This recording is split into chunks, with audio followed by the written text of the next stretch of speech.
الحمد لله وكفى وسلام على عباده الذين اصطفى أما بعد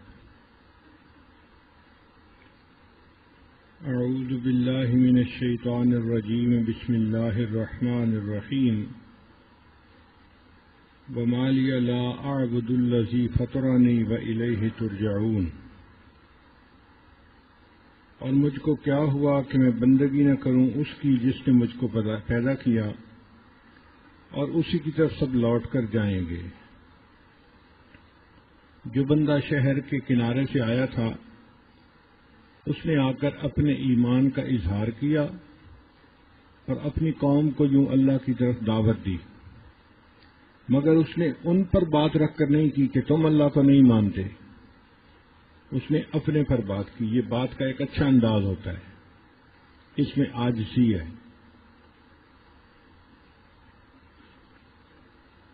اس نے کہا کہ مجھے کیا ہو گیا کہ میں اللہ کی عبادت نہ کروں جس نے مجھے پیدا کیا۔ اس کا مطلب یہ کہ عبادت اس کا حق ہے جو پیدا کرنے والا ہے اور وہ اللہ تعالیٰ کی ذات ہے۔ اَأَتَّخِذُ مِن دُونِهِ آلِهَةً إِن يُرِدْنِ الرَّحْمَنُ بِضُرٍّ لَّا تُغْنِ عَنِّي شَفَاعَتُهُمْ شَيْئًا وَلَا يُنقِذُونَ۔ بھلا میں بناؤں اس کے سوا اوروں کو اپنا الہ معبود کہ اگر مجھ پر چاہے رحمان تکلیف تو کچھ کام نہ آئے مجھ کو ان کی سفارش۔ اگر میں اللہ کے سوا کسی اور کو معبود بناؤں اور اللہ مجھ پر تکلیف بھیجے تو وہ اس تکلیف کو دور نہیں کر سکتے اور وہ بندے کو اس تکلیف سے نجات نہیں دے سکتے۔ انی اذا لفی ضلال مبین، تب تو میں بھٹکتا گمراہ رہوں صریح۔ انی آمنت بربکم فاسمعون، میں یقین لایا تمہارے رب پر، مجھ سے سن لو۔ یہ نہیں کہا کہ میں یقین لایا اپنے رب پر۔ اگر اپنے رب پر کہتے تو دوسرے کہتے ٹھیک ہے یہ اپنے رب پہ ایمان لایا، نہیں، تمہارے رب پر۔ جو میرا رب ہے وہ تمہارا بھی رب ہے۔ تو یہ بات کرنے کا ایک اچھا انداز ہوتا ہے داعی کے لیے۔ فاسمعون کا مطلب ہے کہ مجھ سے سن لو، یعنی وہ انبیاء کو بھی سنانا چاہتا تھا اور وہ اپنی قوم کو بھی سنانا چاہتا تھا۔ قیل ادخل الجنہ، اب قوم نے جب سنا کہ یہ ایمان والا ہے تو انہوں نے اس کو مار دیا۔ تو جیسے ہی وہ شہید ہوا اس کو فرشتے نے کہا ادخل الجنہ، جنت میں داخل ہو جاؤ۔ اللہ تعالیٰ شہید کی قبر کو جنت کا باغ بنا دیتے ہیں۔ جب وہ اس جنت میں داخل ہونے لگا تو قال یا لیت قومی یعلمون، بولا کسی طرح میری قوم کو معلوم ہو جائے کہ بخش دیا مجھے اللہ نے، بما غفر لی ربی، مجھ کو میرے رب نے، وجعلنی من المکرمین، اور کیا مجھ کو عزت والوں میں۔ اللہ نے مجھے بخش دیا اور مجھے عزت عطا فرما دی۔ اس سے پتہ یہ چلا کہ داعی جو ہے وہ مرتے مرتے بھی دوسروں کو دین کی دعوت دے دیتا ہے۔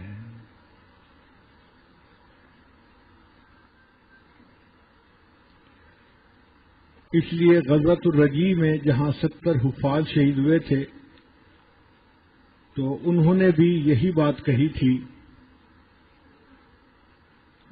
کہ بلغوا عنا قومنا، ہماری یہ بات ہماری قوم کو پہنچا دو، ان قد لقینا ربنا، کہ ہماری ملاقات ہو گئی ہمارے رب سے، فرضی عنا، وہ اللہ ہم سے راضی ہو گیا، وارضانا، اور ہم اس سے راضی ہو گئے۔ اللہ تعالیٰ نے ان کی اس دعا کو نبی علیہ الصلوۃ والسلام تک پہنچا دیا وحی کے ذریعے سے۔ تو نبی علیہ الصلوۃ والسلام نے اپنی صحابہ کو بتایا کہ ان لوگوں کو جب شہید کیا گیا تو ان لوگوں نے یہ بات کی اور اللہ نے یہ پیغام مجھ تک پہنچا دیا ہے۔ ویسے بھی جو نیک انسان قبر میں جاتا ہے اور اس سے منکر نکیر سوال پوچھتے ہیں اور وہ کامیاب ہو جاتا ہے تو کامیاب ہونے کے بعد وہ کہتا ہے دعونی، مجھے چھوڑ دو، ارجع الی اہلی، میں واپس جاؤں اپنے اہل خانہ کے پاس، فاخبرہم، اور میں ان کو خبر دوں کہ مجھے اللہ تعالیٰ نے کامیاب کر دیا۔ یعنی ایک عام میت کے دل میں بھی، مومن کے دل میں بھی یہ تمنا ہوتی ہے کہ میں پاس ہو گیا، اب میں جا کے ان کو بتاؤں کہ اللہ نے مجھے کامیاب کر دیا. مگر فرشتے کہتے ہیں نم کا نومت العروس، تو میٹھی نیند سو جا دلہن کی مانند، قیامت کے دن اٹھے گا، اپنے اللہ سے ملاقات کرے گا، اب تیرا معاملہ واپس جانے کا نہیں ہو سکتا.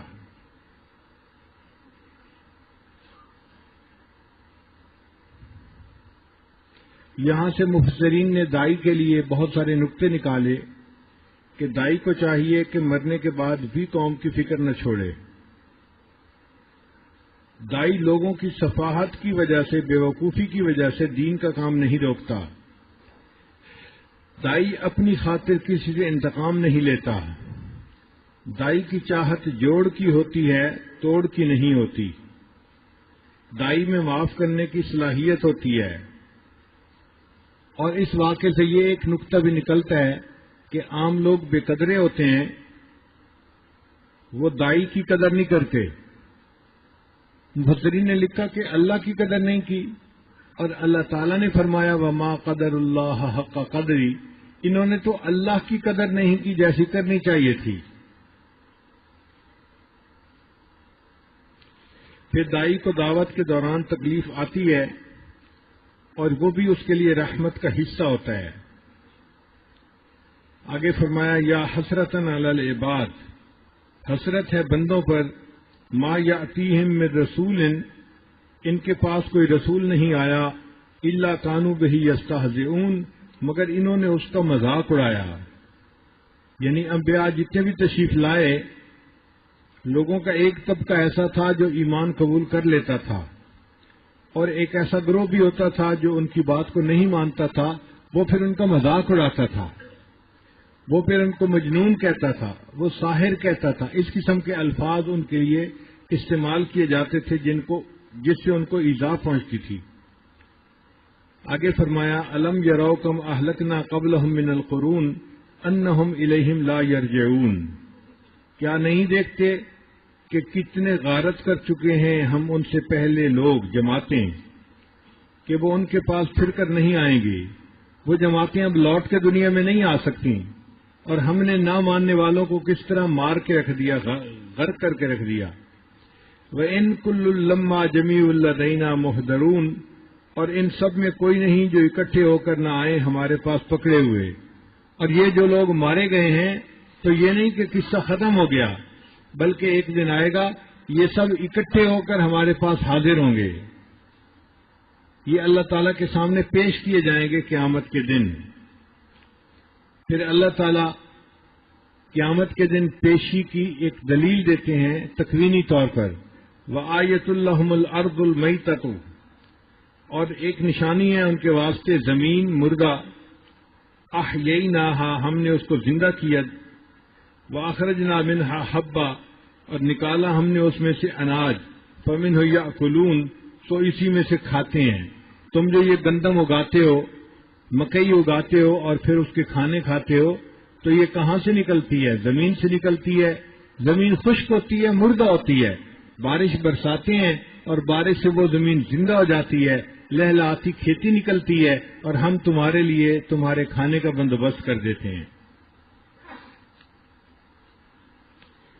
تو جس طرح اللہ تعالیٰ مردہ زمین سے کھیتی کو نکال دیتا ہے، اسی طرح اللہ تعالیٰ قبروں میں سے بندے کو زندہ کر کے پھر نکال دیں گے. وَجَعَلْنَا فِيهَا جَنَّاتٍ مِّن نَخِیل، اور بنائے ہم نے اس میں باغ کھجور کے، وَأَعْنَابٍ اور انگور کے، وَفَجَّرْنَا فِيهَا مِنَ الْعُیُونِ اور بہا دیے اس میں اللہ نے چشمے. پھل تو بہت سارے ہیں، لیکن دو پھلوں کا تذکرہ کیا گیا، ایک کھجور کا اور ایک انگور کا. اس کی دو وجہ ہے. ایک وجہ تو یہ کہ کھجور کا تنا مضبوط ہوتا ہے، وہ مضبوط درخت ہوتا ہے، اور جو انگور کی بیل ہوتی ہے وہ بہت کمزور ہوتی ہے. تو اللہ تعالیٰ نے ایک کمزور چیز کا تذکرہ بھی کیا اور ایک مضبوط چیز کا بھی تذکرہ کیا، تاکہ باقیوں کے لیے قیاس کرنا آسان ہو جائے.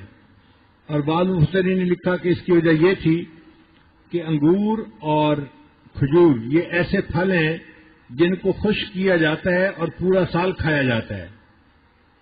باقی بہت سارے پھل ایسے ہیں جو خشک نہیں کیے جا سکتے.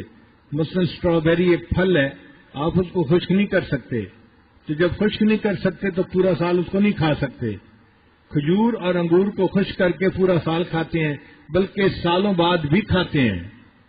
یہ کشمش جو ہے یہ ایک سال نہیں، یہ کئی سال اسی طرح چلتی ہے. اور پھر یہ دونوں پھل ایسے ہیں کہ جو ایک شہر سے دوسرے شہر میں منتقل بھی کیے جا سکتے ہیں.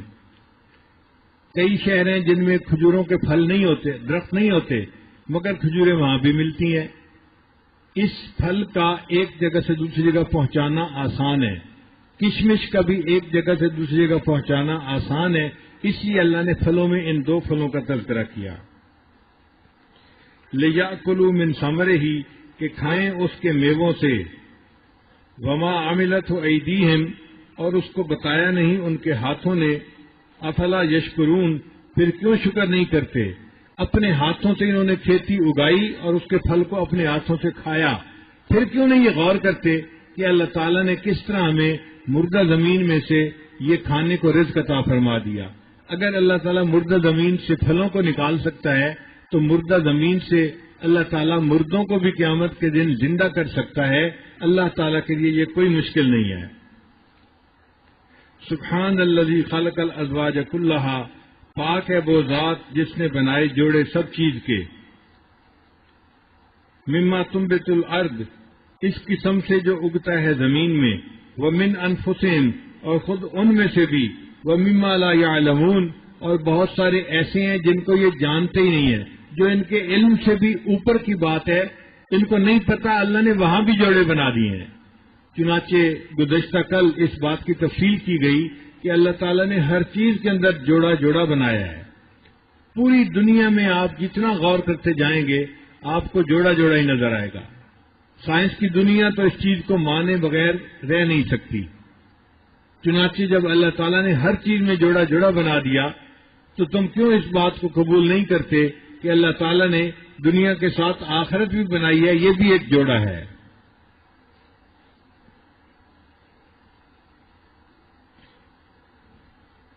یہ جو آیت مبارکہ ہے سبحان الذی خلق الازواج کلھا، یہ کنوارے لوگوں کے لیے بہت فائدہ مند ہے. اگر وہ نماز کے بعد اس کو چند مرتبہ پڑھ کے دعا مانگے تو اللہ تعالیٰ ان کا بھی جوڑا بنا دیتے ہیں اور ان کے لیے شادی میں آسانیاں فرما دیتے ہیں. مرد بھی پڑھ سکتے ہیں اس کو، عورتیں بھی پڑھ سکتی ہیں. وآیۃ لہم اللیل یہ پہلے جو نشانیاں تھیں یہ مکانی نشانیاں تھیں. اب اللہ تعالیٰ زمانی نشانیوں کی طرف آ گئے، یعنی وقت کے مطابق جو نشانی ہے. اللہ تعالیٰ دن رات کی تخلیق میں اپنی نشانیاں بتا رہے ہیں. اور ایک نشانی ہے ان کے واسطے رات کھینچ اتارتے ہیں ہم اس پر سے دن کو. نسلخ منہ النہار فاذا هم مظلمون تبھی یہ رہ جاتے ہیں اندھیرے میں. تو دن اور رات آتے جاتے رہتے ہیں. اور اس کی مثال اللہ فرماتے ہیں کہ جیسے اندھیرا ہے اس کے اوپر ہم نے دن کا لحاف اڑا دیا ہے، اور جب ہم چاہتے ہیں اس لحاف کو اتار دیتے ہیں تو اندھیرا پھر سامنے آ جاتا ہے. ویسے بھی اندھیرا اصل ہے اور روشنی لانے کے لیے محنت کرنی پڑتی ہے. گمراہی اصل ہے اور ہدایت لانے کے لیے محنت کرنی پڑتی ہے. اگر دنیا میں روشنی نہ ہو تو اندھیرا خود بخود ہو. اسی طرح بائی ڈیفالٹ رات ہے اور اس کے اوپر اللہ تعالیٰ اپنے سورج کی وجہ سے دن کو لے کے آ جاتے ہیں. چنانچہ اگر کوئی بندہ سپیس کے اندر ہو تو وہ اپنی آنکھوں سے دیکھ سکتا ہے کہ زمین گھوم رہی ہے، اور اس کے گھومنے کی وجہ سے جب وہ سورج کے سامنے حصہ ہوتا ہے اس میں دن ہوتا ہے، اور جو حصہ اس کے پیچھے ہوتا ہے اس میں رات ہوتی ہے، اندھیرا ہوتا ہے. تو ایسے جیسے کوئی لحاف اتارتا ہے تو سویا ہوا بندہ سامنے آ جاتا ہے. اللہ تعالیٰ دن کے لحاف کو اتارتے ہیں اور رات سامنے آ جاتی ہے. تو رات اور دن کی پیدائش میں بھی اللہ نے ہمارے لیے بہت نشانیاں رکھی ہیں. والقمر قدرناہ منازل حتی عاد کالعرجون القدیم اور چاند کو ہم نے بانٹ دی ہیں منزلیں یہاں تک کہ پھر ہو جائے پرانی کہنی کی مانند. یہ ذرا سمجھنے والی بات ہے. ایک ہے سولر کیلنڈر شمسی کیلنڈر، ایک ہے لیونر کیلنڈر قمری کیلنڈر. دین اسلام کی یہ خوبی ہے کہ اللہ تعالیٰ نے روزانہ کی عبادتوں کو شمسی کیلنڈر کے ساتھ جوڑا ہے، اور پورے سال کی جو تقاریب ہیں ان کو اللہ تعالیٰ نے قمری کیلنڈر کے ساتھ جوڑا ہے۔ آپ دیکھیں، نماز کا وقت ہم چاند سے نہیں دیکھتے، نماز کا وقت ہم سورج سے دیکھتے ہیں۔ سورج طلوع ہونے سے پہلے فجر پڑھ لو، زوال سے بعد جو ہے ظہر پڑھ لو، جب سایہ 2 مثل ہو جائے اس کے بعد عصر پڑھ لو، جب سورج غروب ہو جائے اس کے بعد مغرب پڑھ لو، اور جب سورج اتنا نیچے چلا جائے کہ آسمان پہ چاند ستارے چھٹکنے لگ جائیں اس وقت تم عشاء کی نماز پڑھ لو۔ تو نماز کا وقت سورج کے ساتھ اللہ نے منسلک کیا ہے، اور اس میں حکمت یہ تھی کہ ایک آدمی دنیا میں کسی جگہ بھی ہو، جنگل میں ہو، پہاڑ پہ ہو، سمندر میں ہو، سورج تو اس کے سامنے رہتا ہی ہے، تو سورج کو دیکھ کے عبادت کرنی اس کے لیے آسان تھی۔ تو اللہ تعالیٰ نے دن کی عبادات کو سورج کے ساتھ جوڑا، چنانچہ بندے کے پاس گھڑی بھی نہ ہو، بتانے والا بھی کوئی نہ ہو، تو وہ سورج کی روشنی سے اندازہ لگا کر نماز کے وقت کو معلوم کر لیتا ہے اور نماز پڑھ سکتا ہے۔ لیکن جو پورے سال کی تقریبات تھیں اللہ تعالیٰ نے ان کو قمری مہینے کے ساتھ جوڑا، چنانچہ دین اسلام میں چاند کو دیکھ کے مہینہ شروع ہوتا ہے۔ ذی الحج کا مہینہ چاند سے شروع ہوگا، رمضان کا مہینہ چاند سے شروع ہوگا، محرم کا مہینہ چاند سے شروع ہوگا۔ اب یہ جو قمری مہینہ ہے نا، یہ چاند کے مہینے سے 10 دن چھوٹا ہوتا ہے، فرق ہوتا ہے۔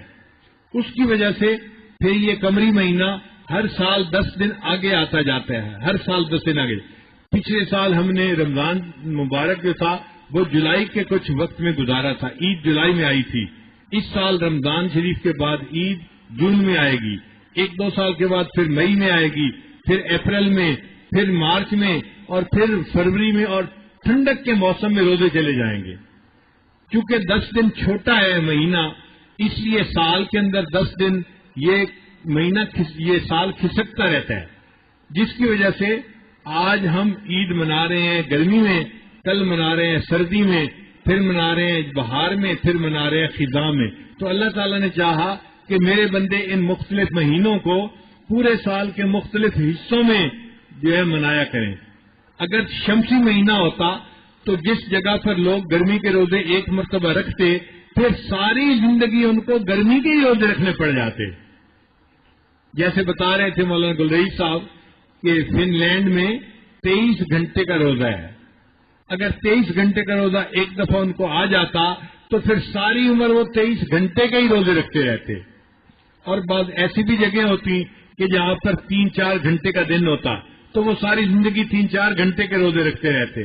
اللہ نے فرمایا نہیں، تم سال کے مختلف حصوں میں رکھو، تم 3 گھنٹے کے بھی دن دیکھو گے اور 1 گھنٹے کی رات بھی دیکھو گے، مختلف اوقات میں تمہیں یہ تقریبات منانے کا موقع مل جائے گا۔ یہ دین اسلام کا حسن ہے کہ اللہ تعالیٰ نے تقریبات کو قمری مہینے کے ساتھ جوڑ دیا، چنانچہ ہمارا رمضان کا مہینہ یہ قمری مہینے کے ساتھ جڑا ہوا ہے۔ اب قمری مہینے کے ساتھ جڑنے کی وجہ سے اللہ فرماتے ہیں کہ ہم نے چاند کی منازل کو متعین کر دیا۔ چاند کی 28 منزلیں ہیں جن کو اللہ تعالیٰ نے متعین کر دیا، لیکن جو مہینہ ہوتا ہے وہ یا 29 کا ہوتا ہے یا 30 کا ہو سکتا ہے، 30 سے زیادہ کا نہیں ہو سکتا۔ شمسی مہینے تو 31 کے بھی ہوتے ہیں، لیکن قمری مہینہ 30 سے زیادہ کا نہیں ہو سکتا، وہ یا 29 کا ہوگا یا پھر 30 کا ہوگا۔ اب جب ہم نے قمری مہینوں پر رمضان کا فیصلہ کرنا ہے، اس کا مطلب یہ کہ ہمارے روزے یا تو 29 کے ہو سکتے ہیں یا پھر 30 کے ہو سکتے ہیں، میکسیمم 30 سے زیادہ کے نہیں ہو سکتے۔ اب اس کے لیے اصول کیا؟ تو نبی علیہ الصلوۃ والسلام نے ایک اصول بتا دیا کہ سومو لرؤیتہ ہی و افطروا لرؤیتہ ہی، تم چاند کو دیکھو تو رمضان کی ابتدا شروع کر دو، روزہ رکھنا شروع کر دو، اور جب چاند کو دیکھو تو عید منا لو۔ یعنی رمضان کو دیکھنا یا عید کو منانا، اس کا تعلق تمہارا چاند کو دیکھنے سے ہے، چاند کو دیکھو اور اس پر عمل کرو۔ پہلے زمانے میں یہ کام آسان تھا، لوگ چاند کو دیکھتے تھے، رمضان شروع کر دیتے تھے، چاند کو دیکھتے تھے، عید منا لیتے تھے، کوئی جھگڑا نہیں ہوتا تھا۔ آج کل سائنسی دور آ گیا اور سائنس کی وجہ سے لوگ چاند پر پہنچ گئے اور انہوں نے چاند کے بارے میں پہلے سے ہی جو ہے فورکاسٹ کرنا شروع کر دیا، پیشین گوئی کرنا شروع کر دی کہ جی ہم چاند کو فلاں دن دیکھیں گے۔ اب ان کی پیشین گوئی کی وجہ سے مسلمانوں میں دو حصے بن گئے. کچھ وہ لوگ ہیں جو آج بھی حدیث مبارکہ کے مطابق چاند کو دیکھ کے روزہ رکھتے ہیں اور چاند کو دیکھ کے افطار کرتے ہیں. مگر کچھ نئی تعلیم یافتہ لوگ ایسے ہیں جو غیر مقلد قسم کے لوگ ہوتے ہیں. وہ کہتے ہیں جی دیکھنے کی کیا ضرورت ہے، جب انسان چاند پر قدم رکھ چکا، پہنچ چکا، تو بس ہمیں کیلکولیشن سے پتہ کر لینا چاہیے کہ کس دن چاند نظر آئے گا اور اس دن رمضان شروع کر دینا چاہیے اور اس دن عید منا لینی چاہیے. چنانچہ امریکہ میں ہم تھے تو اس وقت ایک مسجد تھی غیر مقلدین کی، وہ شعبان کے آخری جمعے میں رمضان کے آنے کے دن کا بھی تعین کر دیا کرتے تھے اور عید کا بھی اعلان کر دیا کرتے تھے. یعنی رمضان شعبان کے آخری دنوں میں وہ فلاں دن روزہ شروع ہوگا اور فلاں دن عید ہوگی، یہ دونوں اعلانات کر دیا کرتے تھے. اب کچھ لوگ تھے جو ان کی پیروی کرتے تھے، مگر ہم اس پر عمل نہیں کرتے تھے. ہم کہتے تھے کہ نہیں، نبی علیہ السلام کا حکم ہے چاند کو دیکھو روزہ رکھو اور چاند کو دیکھو تو عید مناؤ، تو ہم تو چاند کو دیکھ کے منائیں گے. تو وہ ہمارے ساتھ بہت زیادہ دشمنی کرتے تھے، بہت غصے ہوتے تھے. یہ پتہ نہیں جاہل مولوی کہاں گئے ہیں، ان کو تو امریکہ میں انٹر ہی نہیں ہونے دینا چاہیے تھا. یہ پگڑیوں والے، جبوں والے، یہ لوگوں کو غار کے زمانے میں لے جاتے ہیں، نئی روشنی اور سائنس کے جو ہے وہ فائدہ نہیں اٹھانے دیتے. بہت باتیں کرتے تھے اور ہم ان کی ساری باتوں کو برداشت کرتے تھے، مگر کرتے یہی تھے کہ دیکھ کے روزہ رکھتے تھے اور دیکھ کے عید مناتے تھے. اب اس میں ہمارے بندوں کو وہ پھر اکھاڑتے تھے کہ جی تم کیا ان دقیانوس مولویوں کے پیچھے لگ گئے ہو، جب سائنس اتنی ترقی کر چکی ہے کہ پتہ چل سکتا ہے کہ فلاں دن چاند نظر آئے گا، تو ہمیں اس کو پہلے سے ہی تعین کر لینا چاہیے، پہلے سے ہی عید کا دن تعین کر لینا چاہیے، آخری دن جا کے فیصلہ کرنا یہ کون سی عقل کی بات ہے. تو ہمیں پھر ان لوگوں کو سمجھانا پڑتا تھا. اب ایک دن میرے دل میں خیال آیا کہ بھئی ہم فیصلہ تو کریں گے چاند کو دیکھ کے، لیکن ہم کیلکولیشنوں سے یہ تو پتہ کر سکتے ہیں نا کہ چاند نظر آنے کا امکان ہے بھی یا نہیں. یہ تو بندہ معلوم کر سکتا ہے نا. کریں گے تو وہ جب چاند نظر آئے گا، لیکن امکان ہے نظر آنے کا یا نہیں یہ تو پتہ کر سکتے ہیں. تو وہاں پر ایک ہے اسپیس میوزیم امریکہ میں، واشنگٹن میں. وہاں پر چاند کے بارے میں انہوں نے چاند گاڑیاں رکھی ہوئی ہیں اور سارا کچھ بتایا ہوا ہے کہ گاڑی کیسے گئی، واپس آئی، اور چاند کے ٹکڑے بھی رکھے ہوئے ہیں وہاں پر، اور جانے والوں کو وہ چاند کے بارے میں فل انفارمیشن دیتے ہیں. ان کا ایک سیکشن بنا ہوا ہے جس میں وہ یہ دعویٰ کرتے ہیں کہ we trace each inch of the trajectory of moon. ہم چاند کے جو دائرہ ہے اس کے ایک ایک انچ کی پیمائش کر لیتے ہیں. ہم چاند کے دائرے کی ایک ایک انچ کی پیمائش کرتے ہیں اور ہمیں پتہ ہوتا ہے 1 انچ کی پریسیژن سے کہ چاند اس وقت کہاں پہ ہے. تو میں نے وہاں فون کیا، میں نے ان کو کہا جی کہ چاند آج نظر آئے گا یا نہیں آئے گا، میں فلاں جگہ پر ہوں، مجھے آپ بتائیں. انہوں نے کہا جی کہ ہم یقین سے نہیں کہہ سکتے نظر آئے گا یا نہیں آئے گا، امکان بتا سکتے ہیں کہ امکان زیادہ ہے یا کم ہے. میں نے کہا یہ کیا بات ہوئی کہ امکان بتا سکتے ہیں؟ وہ تو بغیر سائنس کے بھی بندہ امکان بتا سکتا ہے، اندازہ لگا سکتا ہے آج چاند نظر آئے گا یا نہیں نظر آئے گا. یہ کون سی بڑی بات کر لی؟ ان کا جی اگر آپ نے ایگزیکٹ پتہ کرنا ہے نا کہ چاند نظر آئے گا یا نہیں آئے گا، تو ہمارا نیوی میں ایک ڈپارٹمنٹ ہے جو چاند کا بہت زیادہ خیال رکھتا ہے، کیونکہ ہم نے سمندر کے سفر کرنے ہوتے ہیں اور سمندروں کے جو بحری طوفان ہیں ان کا تعلق چاند کے ساتھ ہے. تو اس لیے ہم چاند کا بہت خیال رکھتے ہیں اور 1 انچ سے بھی کم پر ہم چاند کو میئر کر لیتے ہیں کہ چاند اس وقت کہاں پہ ہے. تو آپ وہاں فون کریں اور ان سے معلوم کر لیں. میں نے کہا بہت اچھا. چنانچہ اس نے مجھے نمبر دے دیا بندے نے کہ آپ ہماری نیوی کے اس ڈپارٹمنٹ میں فون کر کے چاند کے بارے میں معلومات کریں. میں واشنگٹن میں تھا اس وقت، تو میں نے پھر ان کو فون ملایا. میں نے کہا کہ میں یہاں رہتا ہوں امریکہ میں اور مجھے آج معلوم کرنا ہے کہ جس جگہ پر میں ہوں چاند نظر آئے گا یا نہیں نظر آئے گا. آپ مجھے بتائیں کہ آپ کی سائنس کیا کہتی ہے. وہ ایک خاتون تھی، اس نے مجھے کہا جی کہ میں آپ کو اپنی ڈائریکٹر جو عورت ہے نا اس کے ساتھ ملا دیتی ہوں، جو سب سے بڑی سائنسدان ہے چاند کے بارے میں. میں نے کہا بہت اچھا. اس نے میری کال ٹرانسفر کر دی اپنی ڈائریکٹر کی طرف, جو شعبے کی ڈائریکٹر عورت تھی. اس کے پاس دنیا میں سب سے زیادہ چاند کی معلومات تھیں اور وہ ماہر تھی اس کی. اس سے میری بات ہوئی. میں نے اس سے کہا کہ میں یہاں رہتا ہوں اور مجھے اتنا پتہ کرنا ہے کہ چاند آج یہاں پر آنکھ سے نظر آئے گا یا نہیں آئے گا, مجھے یہ معلوم کرنا ہے. اس نے کہا جی میں تو یقین سے نہیں کہہ سکتی کہ آئے گا یا نہیں آئے گا, امکان بتا سکتی ہوں. میں نے کہا یہ کیا بات ہوئی؟ دنیا کہتی ہے کہ ہم امریکہ والے چاند پہ پہنچ گئے اور آپ مجھے کہہ رہی ہیں کہ ہم بتا ہی نہیں سکتے کہ وہ نظر بھی آئے گا یا نہیں آئے گا. یہ کہاں کی باتیں کر رہی ہیں؟ تو وہ پھر تھوڑا سا پریشان ہوئی کہ یہ یہاں کا رہنے والا بندہ ہے اور یہ اعتراض کر رہا ہے کہ دنیا کہتی ہے کہ تم چاند پہ قدم رکھ چکے ہو اور مجھے تم کہہ رہی ہو کہ چاند نظر آئے یا نہ آئے, میں یہ بھی نہیں بتا سکتی. پھر وہ مجھے کہنے لگی جی کہ آپ انجینئرنگ کو سمجھتی ہیں. میں نے کہا میں تھوڑا بہت سمجھتا ہوں, آپ بات کریں میں سمجھ لوں گا. اس نے پھر مجھے بتایا کہ دیکھیں ہم جو چاند کو دیکھتے ہیں نا کہ یہ اس وقت کہاں ہے, وہ آنکھ سے نہیں دیکھتے, وہ ہم دوربین سے نہیں دیکھتے, بلکہ ہمارے پاس ایک میتھمیٹیکل ماڈل بنا ہوا ہے.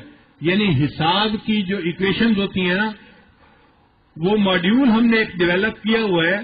اس ماڈیول سے کیلکولیشن کے ذریعے ہمیں پتہ چلتا ہے کہ چاند اس وقت کہاں پہ ہے. میں نے کہا پھر کہنے لگی جی کہ اس ماڈیول کے اندر 6000 ویریبل ہیں. ایک ہوتا ہے کانسٹنٹ اور ایک ہوتا ہے ویریبل. کانسٹنٹ وہ ہوتا ہے جس کی ویلیو ہمیشہ ایک رہتی ہے, جو مرضی ہو جائے, اور ویریبل اس کو کہتے ہیں کہ جیسے اس کی ویلیو بدل سکتی ہے. مثال کے طور پہ آج ہوا کی رفتار کچھ ہے, کل ذرا تیز چل پڑی تو رفتار کچھ ہوگی, اور اگر آندھی چل پڑی تو رفتار کچھ اور پہنچ جائے گی. اس کو ویریبل کہتے ہیں کہ یہ کسی وقت بھی بدل سکتی ہے اور یہ بندے کے اختیار میں بھی نہیں ہوتی, یہ اللہ کے اختیار میں ہے جس نے اس کائنات کو بنایا ہے. تو وہ کہنے لگی کہ ہمارے اس ماڈل میں 6000 ویریبل ہیں, 6000 چیزیں ایسی ہیں جو بدل سکتی ہیں. اب کون بندہ گارنٹی کر سکتا ہے کہ کچھ نہیں بدلے گا اور چاند ہمیں نظر آئے گا؟ ممکن ہے ایک ویریبل بدل جائے تو چاند کی پوزیشن بدل جائے گی. لہذا دیکھے بغیر ہم نہیں بتا سکتے کہ چاند کو دیکھیں گے یا نہیں دیکھیں گے. کیلکولیشن سے یہ پاسبل ہی نہیں ہے.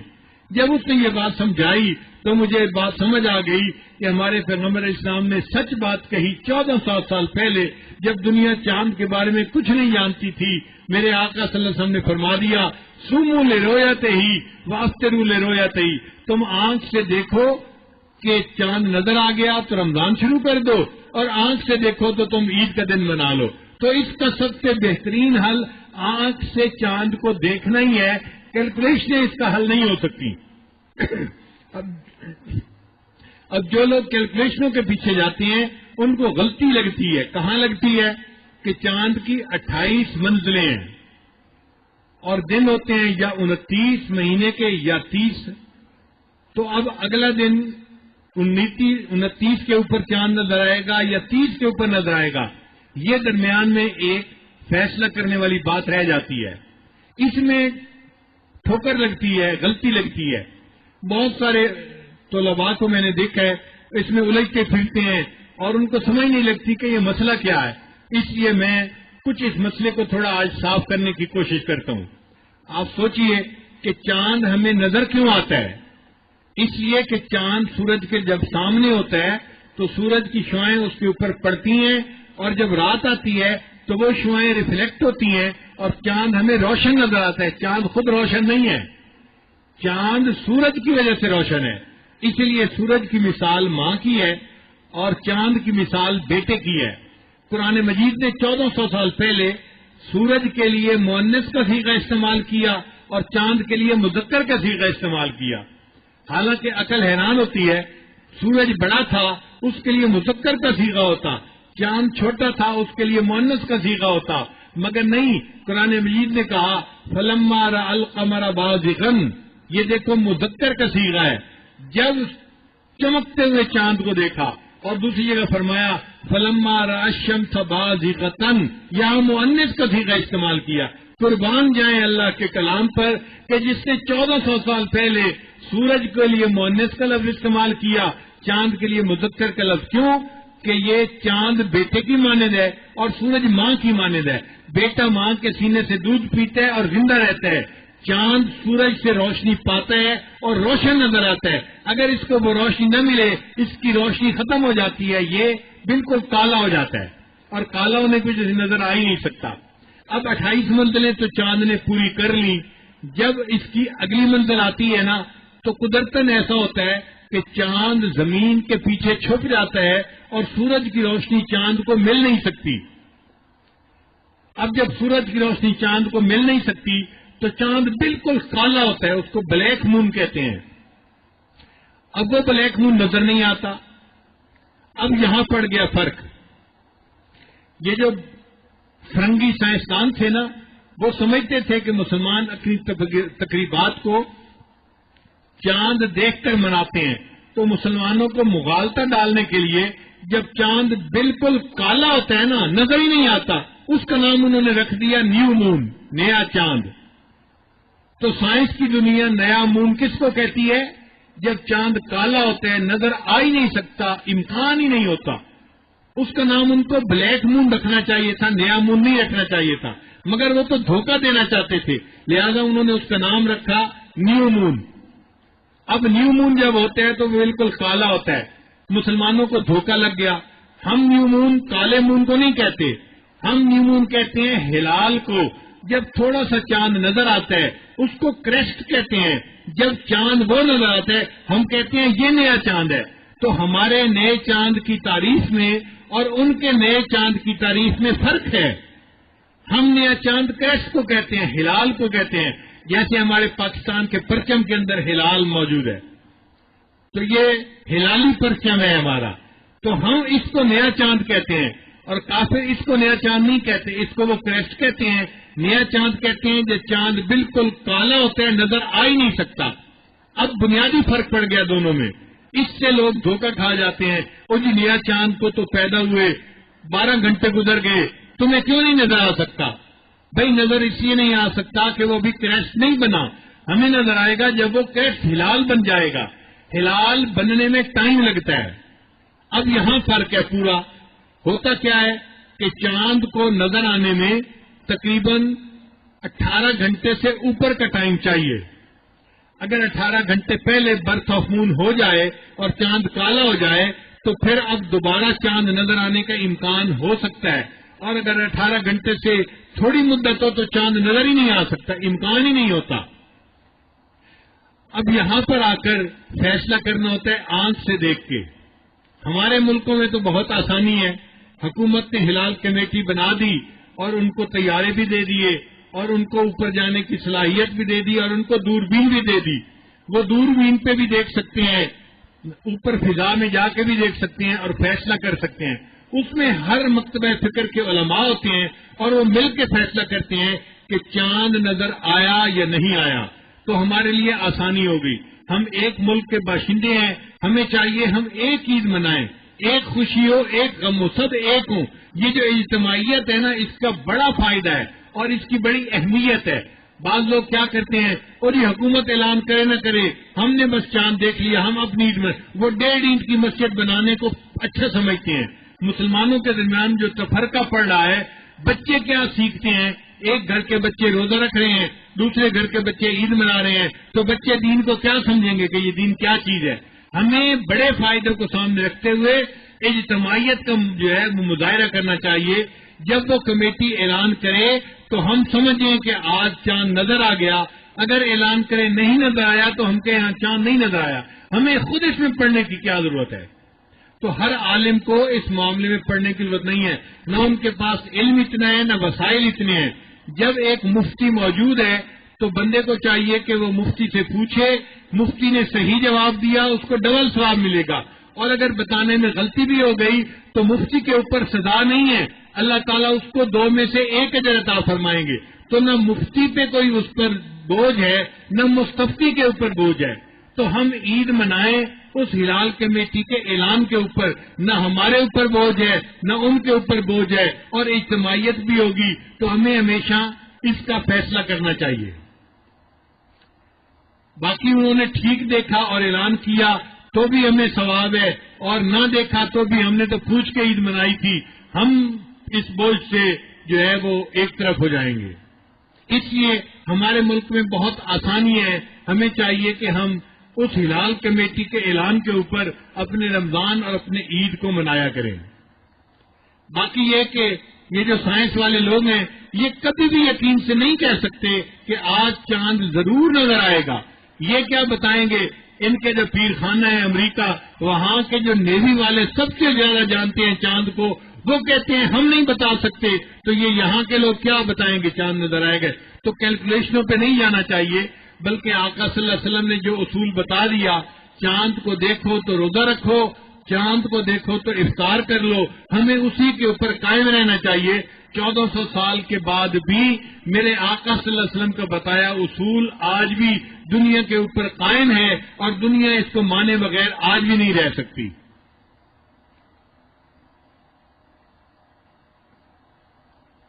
اللہ تعالیٰ کے فرماتے ہیں لَلشَّمْسُ يَنبَغِي لَهَا أَن تُدْرِكَ الْقَمَرَ، نہ سورج سے ہو کہ پکڑ لے چاند کو، یعنی سورج چاند کو پکڑ نہیں سکتا۔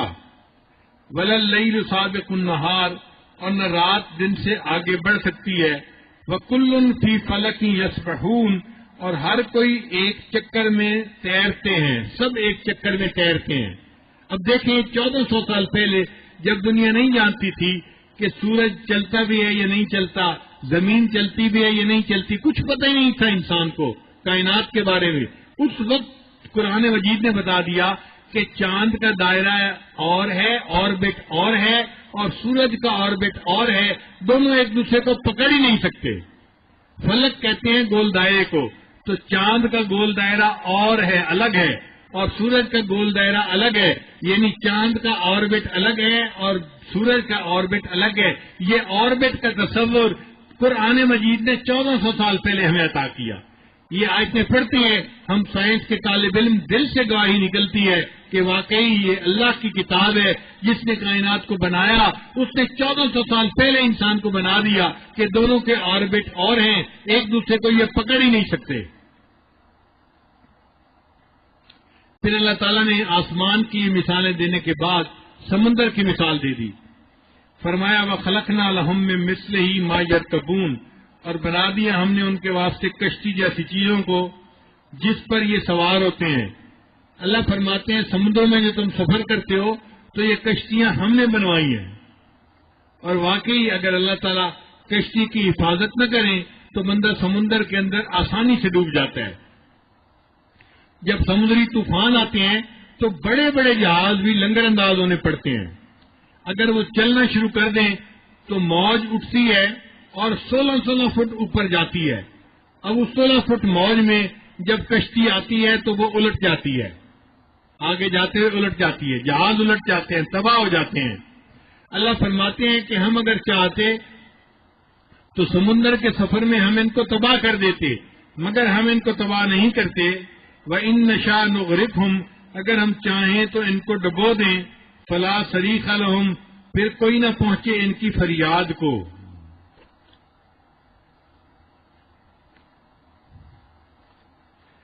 وَلَا هُمْ يُنْقَذُونَ، اور نہ وہ چھڑائے جائیں، سمندر میں نہ کوئی ان کو چھڑانے والا ہو، نہ کوئی ان کی فریاد پر پہنچنے والا ہو۔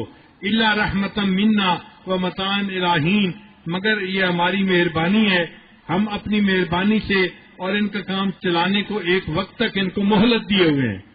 اللہ تعالیٰ نے بندوں کو مہلت دی ہوئی ہے، سمندر کے اندر سفر کرتے ہیں، ان کی کشتیاں نہیں ڈوبتی ہیں، ان کے جہاز نہیں ڈوبتے۔ اگر اللہ چاہتے تو ان کو آسانی سے ڈبو سکتے تھے، مگر اللہ نے ہمیں زندگی میں مہلت دی ہے تاکہ ہم سمندر کا سفر کر سکیں۔ آگے اللہ تعالیٰ فرماتے ہیں وَإِذَا قِيلَ لَهُمُ اتَّقُوا مَا بَيْنَ أَيْدِيكُمْ وَمَا خَلْفَكُمْ لَعَلَّكُمْ تُرْحَمُونَ، اور جب کہیے ان کو بچو اس سے جو تمہارے سامنے آتا ہے اور جو پیچھے چھوڑتے ہو، شاید اللہ تم پر رحم فرمائے، تو یہ اس طرف آتے ہی نہیں، اپنے اعمال کی طرف۔ وَمَا تَأْتِيهِم مِّنْ آيَةٍ مِّنْ آيَاتِ رَبِّهِمْ إِلَّا كَانُوا عَنْهَا مُعْرِضِينَ، اور کوئی حکم نہیں پہنچتا ان کو اپنے رب کے حکموں سے جس کو وہ ٹلاتے نہ ہوں۔ یعنی رب کا حکم جب پہنچتا ہے، رب کی نشانیاں جب ان کے سامنے آتی ہیں تو یہ بات مانتے نہیں ہیں بلکہ بات کو ٹالنے کی کوشش کرتے ہیں۔ پھر آگے ایک مثال دی، وَإِذَا قِيلَ لَهُمْ أَنفِقُوا مِمَّا رَزَقَكُمُ اللَّهُ، اور جب کہتے ہیں ان کو کہ خرچ کرو کچھ اللہ کا دیا ہوا، یعنی غریبوں پر تم خرچ کرو۔ دیکھو غریبوں پر خرچ کرنا تو ایسا عمل ہے کہ جس کا تعلق صرف دین کے ساتھ نہیں ہے، اس کا تعلق انسانیت کے ساتھ ہے۔ جو کافر لوگ ہیں نا وہ بھی انسانیت کی خاطر غریبوں پہ خرچ کرتے ہیں۔ تو جب ہم ان کو یہ بات کہتے ہیں کہ غریبوں پہ خرچ کرو، قال الذین کفروا، تو کہتے ہیں یہ منکر للذین آمنوا، ایمان والوں کو، انطعم من لو یشاء اللہ اطعمہ، ہم اس کو کھلائیں جس کو اللہ نے نہیں کھلایا۔ ان انتم الا فی ضلال مبین، اگر اللہ ان کو کھلانا چاہتے تو کھلا سکتے تھے، جب اللہ نے ان کو نہیں کھلایا تو ہم کیوں کھلائیں؟ دیکھو کتنا عجیب بہانہ بنا رہے ہیں۔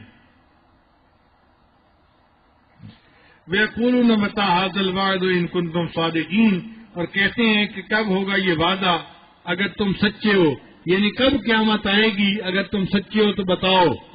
اللہ فرماتے ہیں مَا يَنظُرُونَ إِلَّا صَيْحَةً وَاحِدَةً، یہ تو راہ دیکھتے ہیں ایک چنگاڑ کی جو ان کو آ کر پکڑے گی، وَهُمْ يَخِصِّمُونَ، اور یہ آپس میں جگڑ رہے ہوں گے۔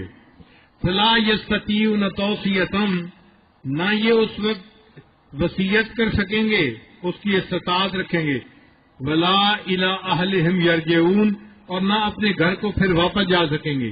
جب قیامت کی چنگاڑ آئے گی نا تو یہ جہاں ہوں گے وہیں ان کو موت آ جائے گی، نہ کسی کو وصیت کر سکیں گے، نہ اہل خانہ کے پاس واپس جا سکیں گے۔ وَنُفِخَ فِي الصُّورِ، اور جب سور پھونکا جائے گا، فَإِذَا هُم مِّنَ الْأَجْدَاثِ إِلَىٰ رَبِّهِمْ يَنسِلُونَ، پھر تبھی وہ قبروں سے اپنے رب کی طرف پھیل پڑیں گے، یعنی قبروں سے زندہ کیے جائیں گے اور اپنے رب کی طرف پہنچ جائیں گے۔ قَالُوا يَا وَيْلَنَا مَن بَعَثَنَا مِن مَرْقَدِنَا، کہیں گے اے خرابی ہماری، کس نے اٹھا دیا ہم کو ہماری نیند کی جگہ سے؟ اس وقت یہ کہیں گے ہماری خرابی، ہم کیوں دوبارہ زندہ کر دیے گئے؟ اللہ فرماتے ہیں ھذا ما وعد الرحمن وصدق المرسلون، یہ وعدہ ہے جو کیا تھا رحمان نے اور سچ کہا تھا پیغمبروں نے۔ پیغمبروں نے جو تمہیں بتایا تھا کہ قیامت آئے گی تو انہوں نے بالکل سچ کہا تھا۔ ان کانت الا صیحۃ واحدۃ، پس ایک چنگاڑ ہوگی، فاذا ہم جمیع لدینا محضرون، پھر اسی دم وہ سارے ہمارے پاس پکڑے ہوئے چلے آئیں گے۔ کوئی بندہ انکار نہیں کر سکے گا کہ میں اللہ کے سامنے نہیں جانا چاہتا، اس کو پکڑ کے اللہ کے سامنے پیش کیا جائے گا۔ اللہ فرماتے ہیں کہ جب تم نے قیامت کے دن پیش ہونا ہے تو کیوں تم اس کے لیے آج تیاری نہیں کرتے؟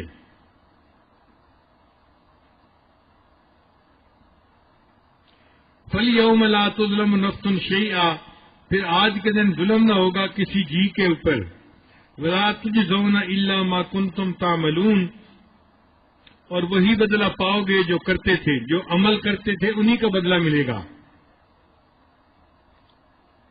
آگے اللہ تعالیٰ تذکرہ کرتے ہیں ایمان والوں کا، ان اصحاب الجنت اليوم فی شغل فاکہون، تحقیق بہشت کے لوگ آج ایک مشغلے میں ہوں گے پھل کھاتے ہوئے۔ یعنی کہنا یہ چاہتے ہیں کہ جو بہشت کے لوگ ہوں گے نا وہ بیٹھے ہوئے میوے کھا رہے ہوں گے۔ مگر قرآن مجید کی خوبصورتی دیکھیے کہ شغل کا لفظ استعمال کیا ہے۔ شغل کا لفظ مشغول ہونے سے ہے۔ وجہ کیا تھی کہ یہ وہ ایمان والے تھے جو دنیا میں ہر وقت دین کے کام میں مشغول ہوتے تھے، کبھی عبادت میں، کبھی تلاوت میں، کبھی تقریر میں، کبھی تصنیف میں، یہ ہر وقت مشغول رہتے تھے۔ کیونکہ یہ ہر وقت مشغول رہتے تھے تو اللہ تعالیٰ فرماتے ہیں کہ یہ جنت میں کھانا تو کھائیں گے، پھل تو کھائیں گے، مگر وہ پھل کھانا ان کے لیے شغل بن جائے گا، مشغلہ بن جائے گا۔ تو مشغولیت کے بدلے اللہ نے ان کو جنت میں پھل کھانے کی مشغولیت عطا فرمائی گی۔ وہاں پہ جنتی پھل بھی کھائیں گے اور ایک دوسرے کے سامنے آمنے بیٹھ کر تکیے لگا کر باتیں بھی کر رہے ہوں گے۔ تو یہ گویا پھل کھانے کے اندر شغل میں مصروف ہوں گے، اس لیے شغل کا لفظ استعمال کیا گیا۔ ہم وازواجہم فی ظلال علی الارائک متکئون، وہ اور ان کی بیویاں سایوں میں تختوں کے اوپر بیٹھے ہوں گے تکیہ لگائے، لہم فیہا فاکہۃ، ان کے لیے وہاں پر میوے ہوں گے، وَلَهُم مَّا يَدَّعُونَ، اور وہ میووں کے علاوہ بھی کچھ اور چاہیں گے تو ان کو وہ بھی مل جائے گا، جو پھل چاہیں گے ان کو وہاں پر بیٹھے بیٹھے مل جائے گا، مشروب چاہیں گے مل جائے گا، وہ آپس میں بیٹھے باتیں کر رہے ہوں گے، سکون کے ساتھ ہوں گے اور کھانے پینے کو انجوائے کر رہے ہوں گے۔ وہ بھوک کی وجہ سے نہیں کھائیں گے، انجوائے کرنے کی وجہ سے کھائیں گے۔ آج ہم بھوک کی وجہ سے کھاتے ہیں۔ دیکھیں جب افطاری ہوتی ہے تو کیسے ہر بندہ کھانے کی طرف کھا جانے والی نظروں سے دیکھ رہا ہوتا ہے۔ ہر بندہ یہ کھجور پڑی ہے اور یہ سموسہ پڑا ہے اور یہ کباب پڑا ہے، نظر پڑتی ہے جیسے شیر شکار کو دیکھتے ہیں نا، کھا جانے والی نظر سے۔ تو افطاری کے وقت روزے دار دسترخوان پہ کھانے کو کھا جانے والی نظر سے دیکھ رہے ہوتے ہیں، لیکن جنت میں جنتی کھانے کی نظر سے نہیں دیکھے گا کہ مجھے بھوک لگی ہے، وہ شغل کی وجہ سے کھائیں گے، وہ انجوائے کرنے کے لیے کھائیں گے۔ اللہ تعالیٰ کی یہ عجیب شان ہے کہ انجوائے بھی کریں گے اور کھاتے بھی رہیں گے اور پیٹ بھرنے کا مسئلہ ہی نہیں ہوگا۔ ادھر پیٹ بھرے گا، ادھر ایک خوشبودار ڈکار آئے گی اور دوبارہ پھر کھانے کی جو ہے وہ اسی طرح کیفیت ہو جائے گی۔ اور یہاں پر تو دیکھو کہ دعوت ہوتی ہے نا تو مردوں کے تو ہوتے ہیں مزے اور عورتوں کے لیے ہوتی ہے مصیبت۔ خامن نے بتا دیا آج میرے 15 دوست آ رہے ہیں افطاری کے لیے، تو بیچاری کے 3 دن لگ گئے۔ وہ گروسری کرتی ہے، گھر لاتی ہے، پھر اس کے بعد پکانا شروع کرتی ہے، 1 2 نہیں 4 4 5 5 ڈشز بنتی ہیں، پھر کباب بنتے ہیں، پکوڑے بنتے ہیں، کچھ چیزیں تلی جاتی ہیں، کچھ کھانے کی چیزیں ہوتی ہیں، سالن بن رہا ہے، فلاں بن رہا ہے، تو عورتوں کے 3 دن آگ کے سامنے کچن میں گزر جاتے ہیں۔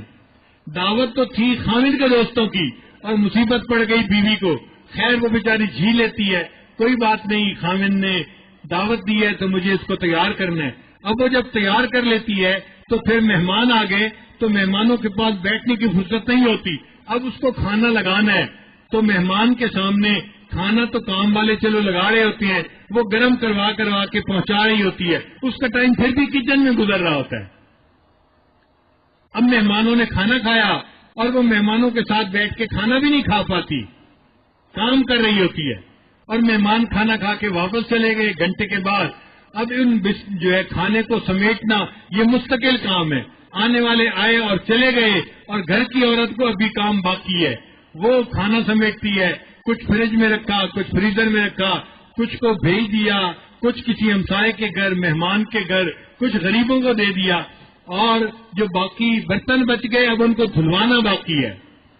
تو اس کو پہلے بھی مصروفیت، عین دعوت کے وقت میں بھی مصروفیت، اور دعوت کے بعد بھی اس کے لیے مصروفیت ہوتی ہے۔ تو عورتیں دعوت کو کیا انجوائے کریں گی بیچاریاں، وہ تو مشقت میں پڑی ہوتی ہیں، مگر وہاں ایسی دعوت نہیں ہوگی، وہاں پر مرد بھی ہوں گے، ان کی بیویاں بھی ہوں گی، وہ تکیے لگا کے بیٹھے ہوئے ہوں گے، کوئی نہ دعوت تیار کرنے کی فکر ہے، نہ لگانے کی، نہ ان کو کھلانے کے بعد برتن دھونے کی، بیٹھے ہوئے بس نیت کریں گے، ایک بادل آئے گا اور بادل گزر جائے گا، جب دیکھیں گے تو دسترخوان لگا ہوا ہوگا، اللہ تیری شان، خود بخود پکا ہوا کھانا آ جائے گا اور دسترخوان کے اوپر لگا ہوا ہوگا، اور مرد بھی کھائیں گے اور عورتیں بھی کھائیں گی، عورتوں کو کوئی ٹینشن نہیں ہوگی برتن سمیٹنے کی، جیسے مرد انجوائے کر رہے ہوں گے بیویاں بھی اسی طرح اس دعوت کو انجوائے کر رہی ہوں گی۔ اب جب کھانا کھا لیا تو پھر وہ برتن جو ہے اسی طرح واپس چلے جائیں گے اور عورتوں کو اس کو سمجھنے کا کوئی جھنجٹ نہیں ہوگا۔ تو دعوت کو تو انجوائے انسان جنت میں کرے گا، دنیا میں کیا دعوت کو انجوائے کرنا۔ اس لیے اللہ تعالیٰ اس جنت کی دعوت کو تفصیل کے ساتھ ذکر کر رہے ہیں۔